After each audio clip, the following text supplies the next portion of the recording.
امام اعظم ابو حنیفہ رحمۃ اللہ تعالیٰ علیہ کی تحقیق کے مطابق وضو سے پہلے نیت کرنا بھی وضو کی سنتوں میں شامل ہے، جبکہ بعض ائمہ کی تحقیق اس حوالے سے فرض کی بھی ہے، جیسے حضرت امام شافعی رحمۃ اللہ علیہ اور حضرت امام مالک رحمۃ اللہ تعالیٰ علیہ، تو ان کے مذہب میں وضو کی نیت کرنا وضو کے فرائض میں شامل ہے، جبکہ امام اعظم ابو حنیفہ رحمۃ اللہ تعالیٰ علیہ کی تحقیق اس حوالے سے یہ ہے،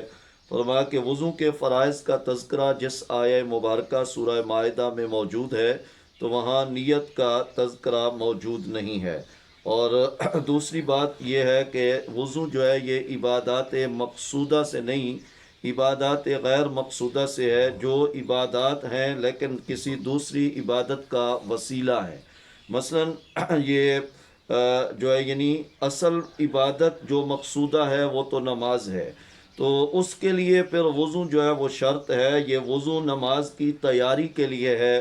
نماز کے طرف پہنچنے کا ایک یہ وسیلہ ہے، تو بغیر وضو کے نماز نہیں ہوتی ہے۔ تو وضو نماز کے شرائط میں شامل ہوا، عبادت اصل جو مقصود ہے وہ نماز ہے، تو وضو چونکہ اس کا وسیلہ ہے اور وسائل میں جو ہے وہ نیت فرض نہیں ہوا کرتی، لہذا نیت فرائض میں شامل نہیں ہے۔ البتہ اس کا استحباب ہے، یعنی یہ سنت ہے کہ وضو سے پہلے نیت کی جائے۔ اب کیا نیت ہونی چاہیے وضو کی؟ یعنی یہ نیت کہ میں پاکیزگی حاصل کر رہا ہوں اور تقرب حاصل کرنے کی نیت سے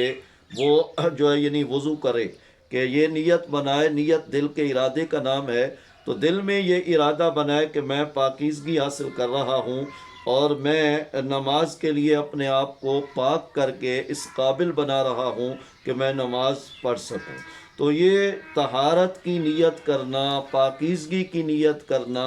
اور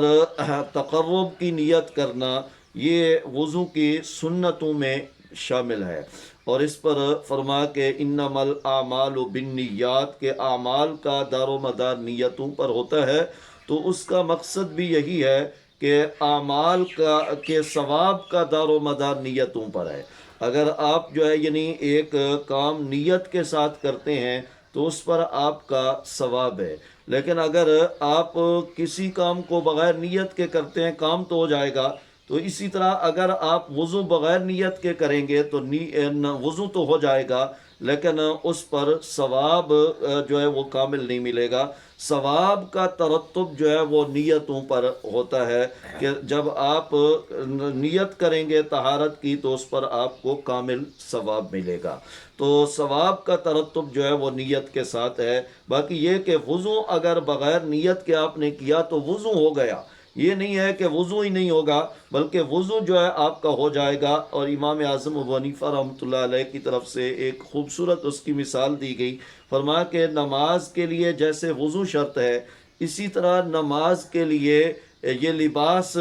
کا پاک ہونا اور ستر ڈھانپنا بھی یہ نماز کے فرائض میں شامل ہے۔ تو اب آپ اگر لباس بغیر نیت کے پہن لیں تو شرط پوری ہو جائے گی، اس میں جو ہے یعنی نیت